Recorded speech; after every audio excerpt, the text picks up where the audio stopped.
Hello friends, मैं धीरज, आप सभी को हमारे YouTube channel Dheeraj studies two में स्वागत है। आज ये वीडियो में आप लोगों को बताएंगे 12th साइकोलॉजी अर्थात मनोविज्ञान का गेस क्वेश्चंस जो कि सब्जेक्टिव है और सब्जेक्टिव का पार्ट 2 वीडियो है। यदि आप लोग पार्ट 1 वीडियो नहीं देखे हैं तो इसका लिंक आपको आई बटन में दे देंगे और वीडियो के लास्ट में भी जाकर देख सकते हैं या आप डिस्क्रिप्शन बॉक्स में जाकर देख सकते हैं और अपने सब्जेक्ट के जो भी सब्जेक्ट है आपका वह सब्जेक्ट के अनुसार अपना सभी सब्जेक्ट पढ़ सकते हैं। सभी का लिंक आपको डिस्क्रिप्शन बॉक्स में मिल जाएगा। तो देखिए, most important subjective question and answer है, ठीक है। और ये 2020 एग्ज़ाम के लिए बहुत ही इंपॉर्टेंट रहने वाला है। चूँकि आप लोग साइकोलॉजी पढ़ते हैं तो साइकोलॉजी पढ़ने में आपको बहुत ज़्यादा समझ में नहीं आता है।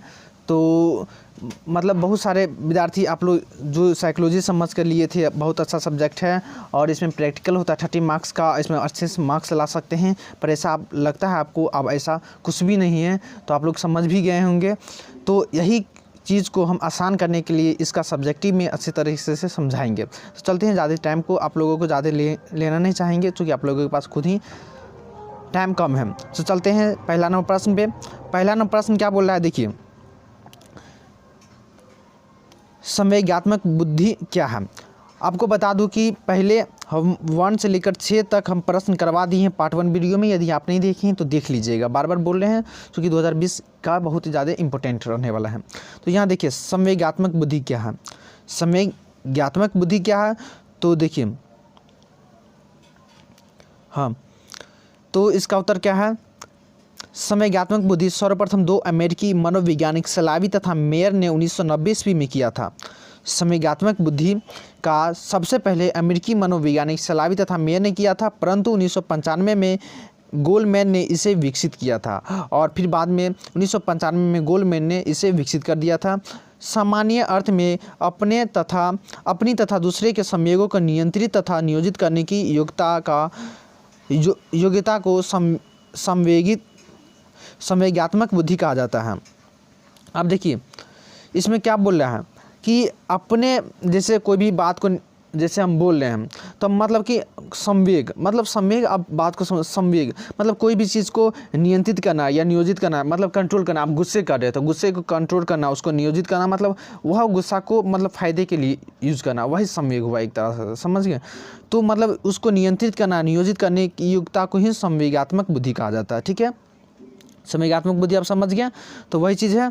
अब देखिए, गोलमैन ने 1998 में इसकी सटीक परिभाषा देते हुए कहा, फिर गोलमैन ने इसका बढ़िया परिभाषा दिया क्या।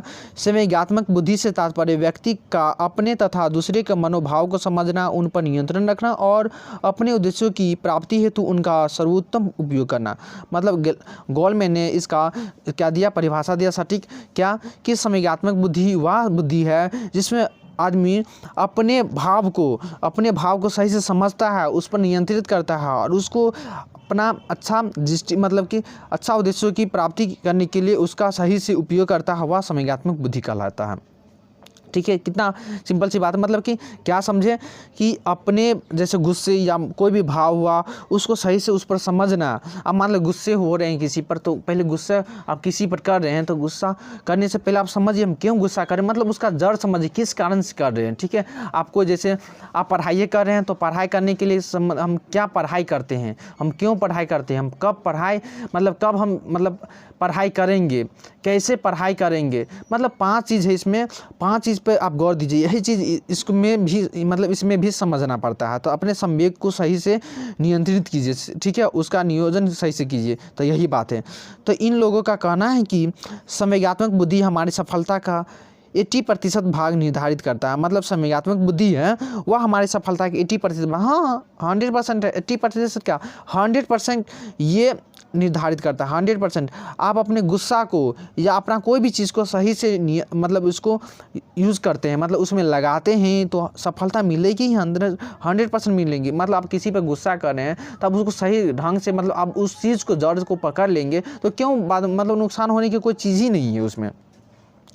इस प्रकार संवेगात्मक बुद्धि का तात्पर्य उस कौशल से है जिससे हम अपने आंतरिक जीवन का प्रबंध करते हैं और लोगों के साथ तालमेल बैठा कर चलते हैं। इसी प्रकार से हम लोगों के बीच क्या करते हैं, अपना तालमेल बैठाते हैं। तो यही संवेगात्मक बुद्धि है। आपको हमें आशा लगता है आपसे आशा है कि आपको यह समझ में आया होगा, क्योंकि यह हम थोड़ा स्टडी करके और अपनी भाषा में और थोड़ा अच्छे तरीके से ऑफिशियल इसको नोट करके लाए हैं, ऑफिशियल नोट किए हैं, ठीक है। देखिए इसमें डेट उट सब डाल दिए हैं, आप डेट या लिखे या ना लिखे उसका मतलब आप पे डिपेंड करता है। और जो हम आपको भाषा समझाए हैं आपको एग्जाम में अपनी भाषा में उत्तर देना, ठीक है। जो हम भाषा आपको समझाएं वही भाषा में आप लिखिए। आपको क्या क्या या आप यही भाषा में लिखिएगा, हम आपको ये दिए क्या आप यही भाषा में लिखिएगा तभी नंबर मिलेगा? जी नहीं, आप ऐसे नंबर तो मिलेगा ही, आप अपने भाषा में लिखिए उससे भी नंबर मिलेगा। तो ये बात है। चलते हैं दूसरा नंबर प्रश्न पे। 2 नंबर प्रश्न क्या है कि द्वंद्व एवं कुंठा का प्रतिबल के स्रोत के रूप में वर्णन करें। आप समझ गए होंगे द्वंद्व और कुंठा क्या होता है। तो देखिए द्वंद्व और कुंठा, तो आप वहाँ एग्जाम में लिख सकते हैं द्वंद्व और कुंठा के प्रतिबल का स्रोत इस प्रकार से हम दे सकते हैं, इस प्रकार से आप लिख सकते हैं, या डायरेक्ट लिख कर दे दीजिए, जैसे पॉइंट बना दीजिए। जैसे हम कुंठा का दिए हैं पहला पॉइंट कि क्या दिए हैं कि कुंठा वह संवेगात्मक स्थिति जो तब उत्पन्न होती, मतलब कुंठा संवेगात्मक स्थिति वही चीज़ है, मतलब कुंठा तब उत्पन्न होती है जब व्यक्ति को किसी लक्ष्य तक पहुंचने में बाधित किया जाता है। मतलब कोई व्यक्ति अपना सफल होने के लिए उस लक्ष्य तक पहुंचने ही वाला रहता है, अथवा किसी ऐसी स्थिति वस्तु जिसे वह पाना चाहता, मतलब उस पर जाना चाहता, वह पाना चाहता, वह अपना सक्सेसफुल बनना चाहता है, परंतु क्या करता है उसको प्राप्त करने में कोई रोक देता है, बाधा कर देता है। जैसे सफलता प्राप्त करने वाला उस पर मतलब उसका कोई टांग पकड़ के घिस दे, मतलब कि कहावत नहीं है सुने टांग पकड़ के घिस देना, मतलब कि सफल हो रहा है लेकिन उसको आधा पर जाकर कोई ब्रेक लगा दिया, तो वह एक तरह से कुंठा बढ़ जाता मन में, ठीक है। व्यक्ति किसी लक्ष्य के बहुत ही निकट होते हुए भी उसे करने से वंचित रह जाता, मतलब वह नहीं कर पाता है, तब मनुष्य के प्रतिबल का प्रतिबल के रूप में उत्पन्न होना स्वाभाविक हो जाता है। हाँ आप मतलब सफल हो रहे हैं उस पर से मतलब कोई रोक लगा देता है, तो मतलब कि अंदर ही अंदर मन कैसा होता रहता है आप समझते ही होंगे, वह कुंठा है, वही कुंठा का स्रोत है, ठीक है। तो वही प्रकार का कुंठा, मतलब कुंठा क्या, आप कोई भी चीज़ कर रहे हैं और उसमें कोई आकर कोई बाधा कर देता है, लेकिन आप अपना मन से मतलब उसको बोल भी नहीं पाते, लेकिन अंदर ही अंदर मतलब एक तरह से कुंठा बढ़ जाता है मन में, वही चीज़ हुआ कुंठा। आप देखिए द्वंद्व क्या है, द्वंद्व का एक दूसरा कारण किसी पक्ष का यह विश्वास होता है कि वह एक पक्ष दूसरे से बेहतर है। मतलब कि दोस्त हैं, मान लीजिए 2 दोस्त हैं, जो दोनों दोस्त मतलब ठीक है, लेकिन एक दोस्त ज़्यादा पढ़ने में है और एक दोस्त कम पढ़ने में, ठीक है।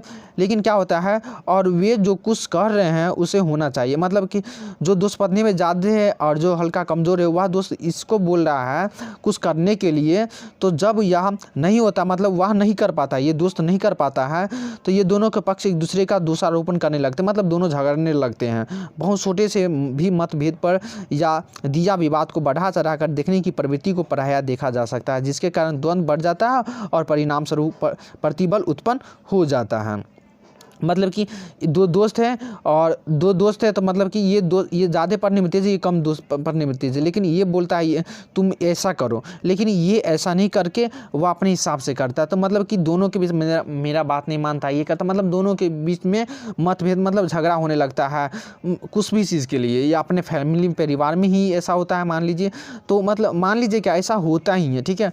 तो यही चीज़ मतलब द्वंद्व हो जाता है दोनों के रूप में, छोटे छोटे बात पर वह झगड़ने लगते हैं, लड़ने लग जाते हैं, तो ये बात है द्वंद्व और क्या कुंठा में। तो द्वंद्व और कुंठा समझ गए हैं, मतलब फिर से आपको समझा दें तो देखिए कुंठा क्या, आप कोई भी चीज़ के लिए आप अपने सक्सेसफुल मतलब होने वाले रहते हैं, तो उस पर से मतलब पैर धक्का देना, मतलब ये परिभाषा आप लिख देना है, नहीं आप लिख देते, लेकिन आपको समझाने के लिए बोल रहे हैं कि मतलब सफल होने वाला रहता है, पर मतलब कि वह सफल होने से वह किसी को रोक देता है, मतलब कोई जाकर रुक जाता है, तो वह रोक देने की बाध्यता को ही कुंठा करते हैं, जिसके कारण उसके मन में एक तरह से कुंठा बैठ जाता है। इस तरह द्वंद्व मतलब कि एक पक्ष दूसरे पक्ष पर बहुत ज़्यादा विश्वास करते हैं, लेकिन वह दूसरा पक्ष पहले पक्ष को बोलते हैं मेरे हिसाब से करो, ये करो, लेकिन वह नहीं कर पाता, जिसके कारण उसके मन में एक प्रकार का द्वंद्व बढ़ जाता है और वह छोटे छोटे बात पर झगड़ने लड़ने लग जाते हैं, यही द्वंद्व हो गया। तो आपको ये भी समझ में आ गया होगा, ठीक है। आपको अच्छा लग रहा है वीडियो तो वीडियो को पहले लाइक कर दीजिए, ठीक है, लाइक कर दीजिए, लाइक करने से हमें थोड़ा मोटिवेट रहने का मन होता है, ठीक है, जिसके कारण हम वीडियो बना पाते हैं, वही सब कारण है, रियल में हम बता रहे हैं। मतलब और भी वीडियो किसी का देखते होंगे तो मतलब कि या कोई भी चीज़ वीडियो देखते होंगे तो लाइक कर दीजिए, ये कर दीजिए, तो वैसे मतलब बढ़ाने चढ़ाने के लिए, लेकिन हमें उससे देखकर मतलब बहुत खुशी मिलता है, तो ठीक है, तो लाइक कर दीजिए। आपको यदि नहीं समझ में आ रहा तो हमें कमेंट करके बताइए, यदि और आपको अच्छा समझ में आ रहा किसी टॉपिक पर वीडियो बनाना चाहते हैं तो हमें कमेंट करके आप बोल सकते हैं। चलते हैं तीसरा नंबर प्रश्न। तीसरा नंबर प्रश्न देखिए, तीसरा नंबर प्रश्न क्या है कि क्रोसमर दिया हुआ लेकिन क्रेसमर होगा, ठीक है। क्रेसमर के अनुसार व्यक्तित्व का प्रकार को लिखे। देखिए पहले क्रेसमर व्यक्तित्व पहले समझ आइए, हम आपको सिंपल सी भाषा में समझा देते हैं व्यक्तित्व क्या होता है। जैसे कोई भी पर बैठना, सही तरीके से बैठना, सही तरीके से बोलना, चलना फिरना, मतलब खाना पीना, जो भी उठना बैठना जो भी हो, ये व्यक्तित्व के अंदर में शामिल होता है। यही चीज़ व्यक्तित्व कहलाता है। मतलब एक नियमित ढंग से सही तरीके से करना ही व्यक्तित्व कहलाता है, व्यक्तित्व का गुण कहलाता है, वही है। तो क्रेसमर के अनुसार व्यक्तित्व को परिभाषा दे, ठीक है, उसके प्रकार को लिखिए। तो देखिए जर्मन विद्वान क्रेसमर, ठीक है, जर्मन विद्वान, जर्मनी का रहने वाला था, जर्मन विद्वान क्रेसमर ने शरीर रचना के आधार पर व्यक्तित्व को 3 प्रकार में बताए हैं। क्या बोल रहा है कि जर्मन विद्वान क्रेसमर ने शरीर रचना के आधार पर, मतलब शरीर रचना के बाद, मतलब जर्मन विद्वान थे, वह शरीर रचना के आधार पर व्यक्तित्व के 3 प्रकार बताए हैं, वह शरीर रचना पर, ठीक है, व्यक्तित्व के। और इसमें और भी बता देंगे हम आपको एक्स्ट्रा में। देखिए पहला बताएं शरीर रचना के हिसाब से शक्तिहीन। इस प्रकार का व्यक्ति दुबला पतला और छोटे कंधों वाला होता है। मतलब शक्तिहीन वाला व्यक्ति, मतलब जर्मन ने मतलब क्या बताया शरीर रचना के आधार पर बताए हैं कि देखिए इसमें क्रेसमर क्या बोल रहा है ना, क्रेसमर के अनुसार बोल रहे हैं परिभाषा, ये भी तो क्रेसमर मतलब दिए हैं, जर्मन विद्वान थे, वह शरीर रचना के आधार पर दिए हैं क्या कि शक्तिहीन और खिलाड़ी, तो तीसरा नाटा। तो पहला क्या दिए हैं शक्तिहीन में, इस प्रकार का व्यक्ति बहुत ज़्यादा दुबला पतला रहता है और छोटे कंधों वाला होता है, जिसकी भुजाएं एकदम पतली और सीना एकदम छोटा होता है, मतलब चेस्ट एकदम छोटा होता है, और दूसरे की आलोचना करना पसंद, मतलब दूसरे की बुराई करना बहुत ज़्यादा पसंद करते हैं। ये शक्तिहीन का दिया है। दूसरा खिलाड़ी, इस प्रकार के व्यक्ति का शरीर हष्ट-पुष्ट होता है, स्वस्थ होता है, वह दूसरे व्यक्तियों को सामंजस्य करना पसंद करते हैं, मतलब कि वह बहुत ज़्यादा हष्ट-पुष्ट होता है, उसके मतलब सही से बॉडी रहता है, स्वस्थ मतलब कि हेल्दी रहता है, और वह दूसरे को मतलब पसंद करना, किसी से बात करना भी बहुत अच्छा लगता है उसको, मतलब कि दूसरे को मदद करना बहुत ज़्यादा पसंद करता रहता है। तीसरा है नाटा, मतलब कि इस प्रकार के व्यक्तित्व का शरीर मतलब गोल मटोल होता है, एकदम गोल मटोल होता है, एकदम छोटा होता है, वह मतलब किसी से भी बात करेगा तो बहुत प्यार से बात करेगा। ये व्यक्ति बहुत ज़्यादा गुस्सा नहीं होते हैं, ठीक है, इनको ज़्यादा क्रोध नहीं आता, कि हमेशा ये हंसी मजाक करते ही रहते हैं। तो ये होगा क्रेसमर के अनुसार व्यक्तित्व का परिभाषा। तो ये आप लिख लीजिए, आपको दूसरा परिभाषा बताता हूँ। तो देखिए क्या है व्यक्तित्व के, तो इसमें व्यक्तित्व के प्रकार, तो देखिए व्यक्तित्व के प्रकार अर्थात शीलगुण। तो इसमें आप दूसरे अनुसार बोल सकते हैं, मतलब आप कॉपी में ये नोट कर सकते हैं कि पहला है कि व्यक्तित्व के प्रकार इस प्रकार से दे सकते हैं। पहला शारीरिक शीलगुण, हम लिखे नहीं है लेकिन बता देते हैं। शारीरिक शीलगुण कि इसमें मतलब व्यक्ति की शरीर लंबाई, मोटाई, रंग रूप आदि को शारीरिक शीलगुण कहते हैं। मतलब लंबाई हुआ, मोटाई हुआ, रंग रूप हुआ, अच्छा हुआ, तो वह शारीरिक शीलगुण कहलाते हैं। कोई व्यक्ति लंबा होता है इसमें, कोई व्यक्ति नाटा होता है, कोई व्यक्ति काला होता है, तो कोई व्यक्ति गोरा होता है, इत्यादि आप देख सकते हैं शारीरिक शीलगुण में। दूसरा है मानसिक शीलगुण, इसमें क्या बुद्धि, मानसिकता, मनोवृत्ति, मतलब मनोवृत्ति वही जो पूर्वाग्रह के एक प्रकार है, ईमानदारी, बेईमानी आदि को मानसिक शीलगुण कहते हैं, ठीक है। तो कोई अधिक बुद्धिमान होता है इसमें, तो कोई मंद बुद्धिमान होता है, मतलब कम बुद्धिमान होता है, कोई ईमानदार होता है तो कोई बेईमान होता है आदि, ठीक है। और इसी तरह तीसरा आप देख सकते हैं संवेगात्मक शीलगुण, और इसमें देखिए क्रोध, प्रेम, घृणा आदि को संवेगात्मक शीलगुण कहते हैं। कोई समाज के लोगों के प्रति सहानुभूति रखता है, मतलब सहानुभूति, कोई बच्चा रो रहा है, मतलब कोई बहुत ज़्यादा दुखी में है, और आप वहाँ पर गए तो आपका मतलब आपको दुख बताने लगा अपना दुख, तो आप उसको देखकर मतलब सहानुभूति हो जाते हैं। वह रोता रहता है, लेकिन आप उसको देखकर थोड़ा रोने लगते हैं, मतलब थोड़ा रोने का मन करता रहा, तो वही सहानुभूति है। तो इसमें संवेगात्मक शीलगुण वही चीज़ है। क्रोध, प्रेम, घृणा आदि को संवेगात्मक शीलगुण कहते हैं। कोई समाज के लोगों के प्रति सहानुभूति रखता है, और कोई विद्रोह के भाव रखता है, ठीक है, कोई मतलब हल्ला उल्लास मतलब विद्रोह करने का भाव रखता है। कोई समाज को बनाने में रुचि रखता है, तो कोई समाज को बिगाड़ने में रुचि रखता है। तो यही व्यक्तित्व प्रकार है, ठीक है। तो आप मतलब 2 तरीके से इसमें व्यक्तित्व का बताया है, और हमें आशा है कि आपको यह समझ में आया होगा। चलते हैं हम अगले नंबर प्रश्न पे, और आपको बता दूं कि मेरी आवाज़ के साथ किसी दूसरे का आवाज़ आता हो तो आप उस पर ध्यान नहीं देना है, ठीक है, चूँकि अब हमें साइकोलॉजी बहुत कम टाइम है और इसको सही से हमें निकालना है। चलते हैं 4 नंबर प्रश्न कि बुद्धि के मुख्य प्रकारों का वर्णन करें। आप बुद्धि के प्रकार का वर्णन करें, बुद्धि के मुख्य प्रकार का वर्णन करें। तो देखिए इसका उत्तर बुद्धि के प्रकार थॉर्नडाइक ने बुद्धि के प्रकार को 3 भागों में विभाजित किया है।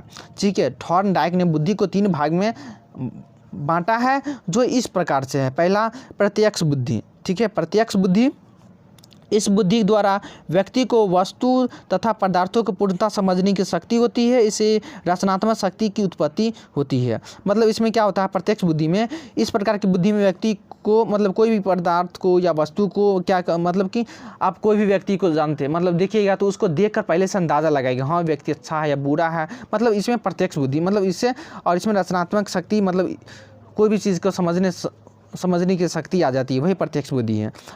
इसी तरह दूसरा क्या है, अप्रत्यक्ष बुद्धि। इस बुद्धि का संबंध ज्ञान प्राप्त करने के लिए होता है। इसके अंतर्गत चिन्हों एवं प्रतीकों का अध्ययन पुस्तकीय ज्ञान से होता है। और अप्रत्यक्ष बुद्धि में क्या होता है, इसका ज्ञान, इसमें बाहरी ज्ञान नहीं होता है, इसमें किताबी ज्ञान होता है। मतलब किताब का एक प्रकार का कीड़ा होता है, जो आपको ज्ञान होता है वह किताबी नॉलेज होता है, वही अप्रत्यक्ष बुद्धि है। तीसरा है मतलब सामान्य बुद्धि। इस बुद्धि को समाज के अनुरूप समायोजित होने की क्षमता प्रदान करता है। इस बुद्धि को समाज के अनुरूप क्या होता है, उसके समाज के अनुसार समायोजित होने की क्षमता प्रदान करता है। इस बुद्धि द्वारा प्राणी सामाजिक एवं सामुदायिक कार्यों को भली भांति करने में सक्षम होता है। इसमें क्या होता है कि ज़्यादा पढ़ा लिखा नहीं होता है, वह समाज के अनुसार ही रहता है, समाज के अनुसार ही करता है, और समाज के भाषा जल्दी समझ में आता है। ये सामान्य बुद्धि में आ गया है। अब आपको इसी प्रकार दूसरा भी परिभाषा में इसको समझा सकते हैं।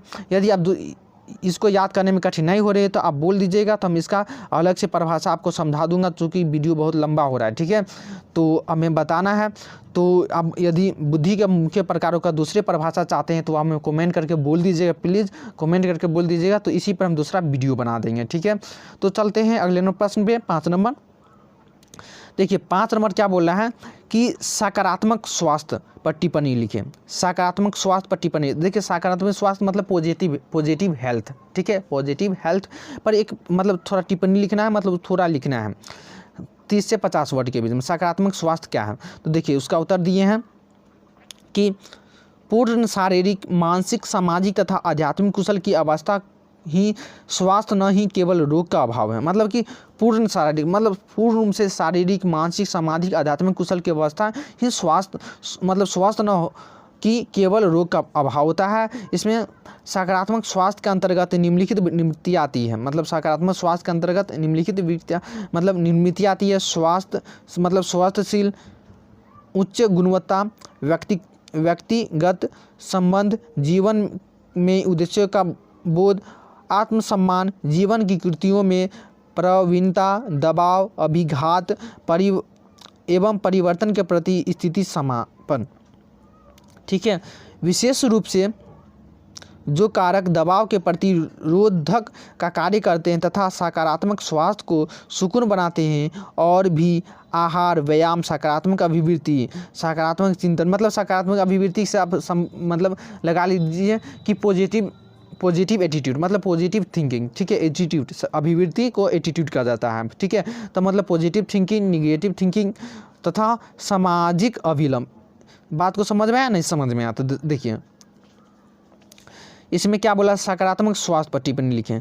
तो सकारात्मक स्वास्थ्य क्या होता है, इसमें पूर्ण शारीरिक, मानसिक, मतलब अच्छा शरीर होता है, अच्छा मतलब सोचने समझने की शक्ति होता है। ठीक है, तो ये होता है, न कि इसमें रोग का कोई अभाव होता है। ठीक है, इसमें न रोग होता है।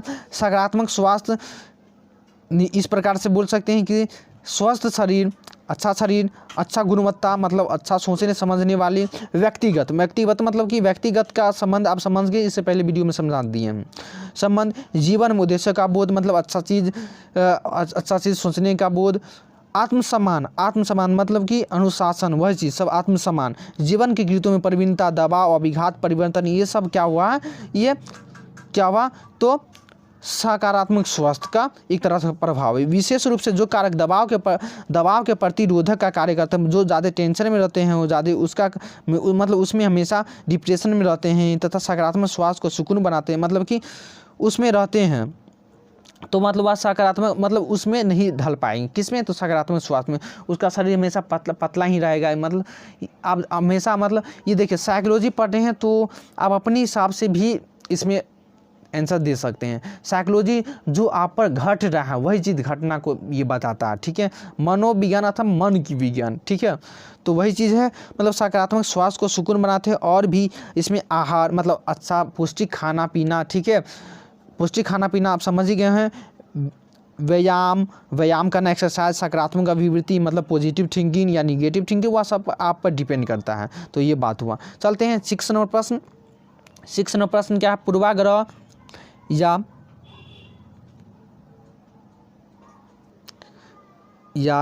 क्या है, पूर्व धारणा को परिभाषित करें। मतलब 6 नंबर क्या बड़ा, पूर्वाग्रह या पूर्व धारणा को परिभाषित करें, ठीक है। इसको बहुत बढ़िया तरीके से आपको समझाने के लिए लिखे हुए हैं। पूर्वाग्रह देखिए, ये इस पर भी थोड़ा हम समझा दिए हैं, किसमें, तो ऑब्जेक्टिव वाला वीडियो में। ऑब्जेक्टिव वीडियो आप लोग नहीं देखे हैं तो सभी लगभग 5 सेट तक कंप्लीट करवा दिए हैं, तो आप देख लीजिएगा। सभी का लिंक डिस्क्रिप्शन बॉक्स में मिल जाएगा। आप वीडियो को लाइक कीजिए, अपने दोस्तों को भी शेयर कीजिएगा। पहले समझिए, ज़्यादा बाद में वीडियो को मतलब शेयर कर दीजिएगा। पहले वीडियो को सही तरीके से देख लीजिए। पूर्वाग्रह या पूर्व धारणा को परिभाषित करें। पूर्वाग्रह या कहीं एग्जाम पूर्वाग्रह को परिभाषित करिए या पूर्व धारणा को परिभाषित करिए, तो इसी को दोनों को एक साथ लिख दिए, ठीक है। पूर्वाग्रह या पूर्व धारणा। तो देखिए उसका उत्तर, पूर्वाग्रह प्रीजुडिस, ठीक है। पूर्वाग्रह को क्या कहते हैं, प्रीजुडिस, ठीक है। तो पूर्वाग्रह का अर्थ पूर्व निर्णय, मतलब पूर्वाग्रह मतलब पूर्व निर्णय, मतलब आप पहले ही कोई चीज़ को सोच लेते हैं, वही पूर्वाग्रह हुआ, ठीक है। समझ में आया। पूर्वाग्रह मतलब कोई भी चीज़ को करने से पहले ही सोच लेते हो, मैं ऐसा करूँगा वैसा होगा, मतलब सोच लेते हैं। अर्थात किसी मामले के तथ्यों की जांच किए बिना ही राय बना लेते हैं, मतलब कुछ किए ही बिना आप सोच लेते हैं, मन में निर्णय ले लेना मतलब ले लेते हैं। इस शब्द का उस स्थिति में प्रयोग किया जाता है जब किसी व्यक्ति या लोगों के किसी समूह के विरुद्ध निर्णय दिया गया हो और वह व्यक्ति या लोग किसी विशेष लिंग, राजनीतिक विचार, वर्ग, धर्म, जाति, भाषा, राष्ट्रीयता के हों। मतलब पूर्वाग्रह आप कोई भी चीज़ किए बिना आप सोच लेते हो वो ये काम हम कर लेंगे, मतलब वह काम, लेकिन आप करने के लिए जाते तो वहाँ है। जैसे आप साइकोलॉजी सब्जेक्ट लिए, मान लीजिए आप साइकोलॉजी पढ़े नहीं, साइकोलॉजी के बारे में जानते नहीं, लेकिन आप समझ लिए कि सब बोलें क्या इसमें 30 मार्क्स का क्या होता है, प्रैक्टिकल होता है, हम ले लेते हैं, इसमें पास बढ़िया तरह से मार्क्स भी आएगा। लेकिन ऐसा नहीं है। आप इसको पढ़े हैं तो पढ़ने से क्या लगता है, कितना हार्ड, कितना लैंग्वेज इसका हार्ड होता है आपको, आप बताइए, है ना ऐसा? हाँ ऐसा है। तो यही बात है कि मतलब पूर्व से मतलब इसमें अध्ययन कर लेना, पूर्व निर्णय कर लेना, वही बात है। तो इसमें किसी राजनीतिक विचार या वर्ग, मतलब राजनीतिक विचार के या वर्ग के या अलग अलग उम्र के लोग, अलग अलग धर्म के लोग, अलग अलग जाति के लोग, अलग भाषा के लोग, अलग अलग राष्ट्रीयता के लोग, मतलब वह अलग अलग मतलब कि अपने हिसाब से अपना सोच रखते हैं, तो वही पूर्वाग्रह हुआ। आप समझिए पूर्वाग्रह, आप ये एग्जाम्पल के थ्रू आप समझ सकते हैं। देखिए इसको समझाने के लिए बहुत अच्छी तरीके से लिखे। पूर्वाग्रह का शाब्दिक अर्थ, पूर्वाग्रह का शाब्दिक अर्थ पूर्व प्लसाग्रह, इसको मतलब संधि विच्छेद करके बनाए, संधि विच्छेद करके पूर्व प्लसाग्रह बराबर मतलब क्या, किसी चीज़ को देखे, पूर्व प्लसाग्रह मतलब किसी चीज़ को देखे, समझे, तौले, जाने बिना उसके बारे में पहले से ही से कोई धारणा, मतलब आप धारणा अच्छी चीज़ के लिए भी बना सकते हैं या बुरी चीज़ के लिए भी बना सकते हैं, मतलब कायम कर लेना। क्या है इस परिभाषा के, मतलब ये एग्जाम्पल के थ्रू आप इसका परिभाषा भी समझ सकते हैं। पूर्वाग्रह का अर्थ होता है पूर्वा प्लस अग्रह, मतलब कोई भी चीज़ को बिना सोचे समझे तौले जाने, मतलब कि उसमें कोई धारणा बना लेना, मतलब अच्छा भी धारणा बन सकता है और बुरा भी धारणा बन सकता है, वह पूर्वाग्रह होगा, ठीक है। तो आप पूर्वाग्रह को रहित होकर इस शब्द को परिभाषित कर सकते हैं। देखिए आप एक एग्जाम्पल दिए आम, तो देखिए आम फल मीठा, पीला, रसीला, आप बात को समझिए। पूर्वाग्रह मतलब आप कोई आम को देखते हैं, मतलब आप मान लीजिए आम को नहीं देखे हुए, ठीक है, आम को आप नहीं देखे हुए हैं, लेकिन आप अपने मन से बोल लेते हैं कि आम मीठा होता है, तो मतलब कभी सोचते हैं आम खट्टा होता है, नहीं ना आम रसीला होता है, उसमें ज़्यादा रस होता है, नहीं ना आम मतलब कि क्या होता है, पीला होता है, नहीं ना आम लाल होता है। आप देखिए आप आम, इतना बात ये समझ लीजिए, यही पूर्वाग्रह हुआ। या आम मतलब आप फ्रेंच भाषा में बोल सकते हैं आम मतलब आम आदमी, मतलब साधारण व्यक्ति, फ्रेंच भाषा में बोल सकते हैं, ठीक है। तो मतलब कि आप इसके अनुसार आप परिभाषा आप आराम से दे सकते हैं पूर्वाग्रह। हमें लगता है कि आप ये नहीं समझे होंगे, तो ऐसा हमें नहीं लगता है। आपको यहाँ एक मतलब परिभाषा के अनुसार समझाए हैं, इस परिभाषा को तोड़ कर समझाए हैं, एग्जाम्पल के थ्रू समझाए हैं, तो हमें लगता है आप समझ गए होंगे।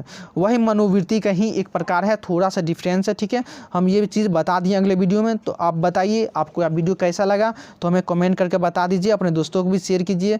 अब कम टाइम है तो इसलिए अपने दोस्तों को भी कम से कम टाइम है तो शेयर कर दीजिए, ठीक है। तो मिलेंगे आपको अगले वीडियो में। Thanks for watching. धन्यवाद। जय हिंद, जय भारत।